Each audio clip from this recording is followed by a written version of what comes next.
Welcome to The Explainer. Today we're diving into a story that's literally as foundational to our modern world as the steel mills and power grids it fueled. We're looking at the Coal Miners' Covenant, Securing the Promise.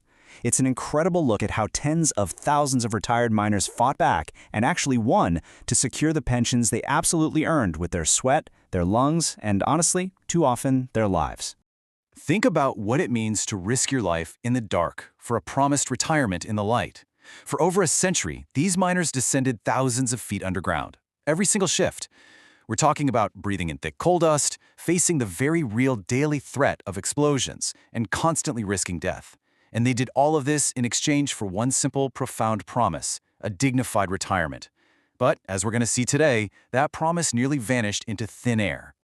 So, let's start with Section 1, the Coal Covenant, and the birth of a historic fund.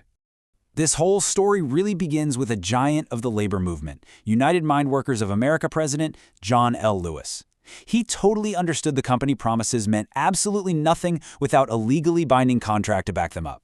So back in 1946, he led a massive wave of strikes that lasted for weeks, and it was a huge deal. The situation threatened the national economy so deeply that President Harry Truman actually stepped in and seized the mines. It was that intense pressure cooker that finally resulted in the historic Krug-Lewis Agreement.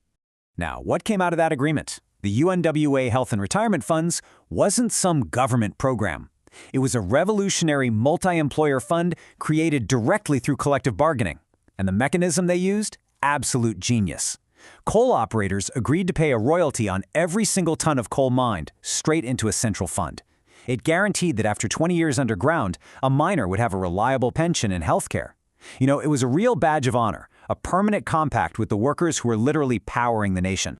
Which brings us to Section 2, cracks in the foundation and an industry in decline. See, for decades, the math held up perfectly.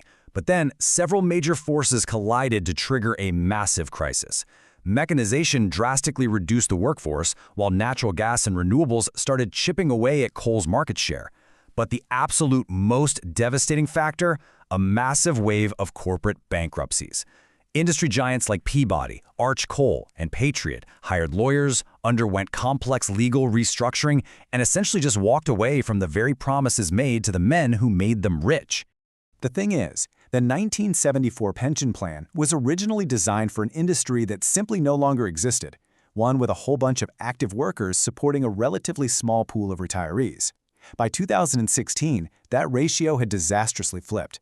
Just picture this. You had a mere 12,000 active workers trying to support over 100,000 retirees and their families. The system was completely hemorrhaging money. So by 2016, actuaries looked at that flipped ratio and projected total insolvency. Without a massive intervention, the pension checks that these families relied on to survive were going to be slashed by up to 90%. 90%. We're talking about elderly retirees facing the impossible, totally devastating choice between buying food or paying for their life-saving medication. It was a completely dire situation. All right, Section 3, the fight in Washington, taking the battle to the Capitol. These retired miners, they didn't just sit back and wait for a bailout. No way.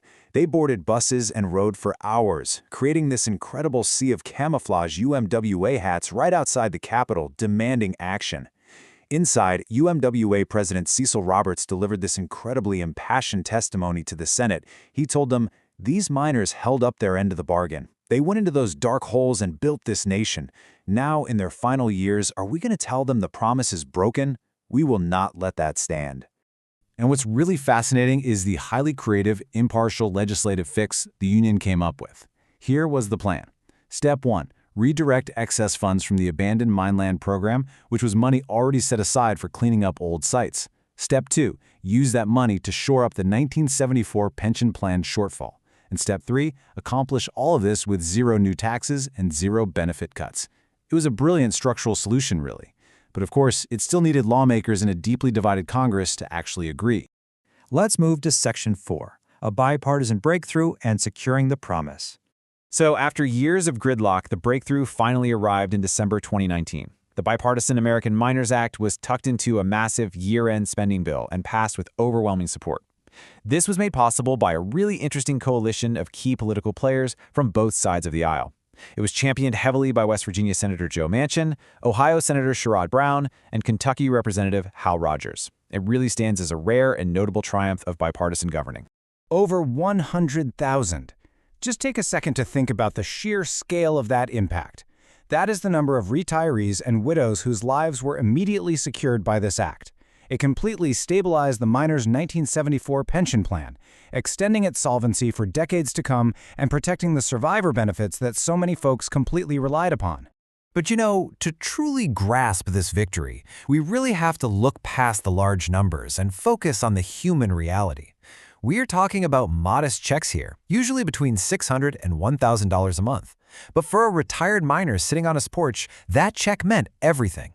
It meant the blood pressure medicine gets bought, it meant a granddaughter gets a Christmas gift. It was, quite simply, survival and dignity, arriving like clockwork in the mail. And that brings us to Section 5, Legacy of the Promise, Dignity Earned. The original architect of the fund, John L. Lewis, honestly summed it up perfectly when he said, "The Mine Workers Union has stood for something. It has stood for justice. It has stood for the right to live, not merely to exist." This whole narrative proves that dignity in old age isn't just some gift handed down, it is earned. And it shows that when working people organize and demand that a historic contract is honored, they can move mountains, even in Washington. As we wrap up this explainer, I want to leave you with a bit of a provocative question to chew on. What other historical promises must America fight to keep in a rapidly changing modern economy?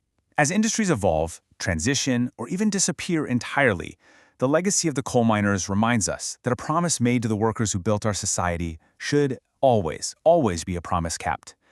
Thanks so much for joining me today to explore this incredible piece of history and keep asking the big questions.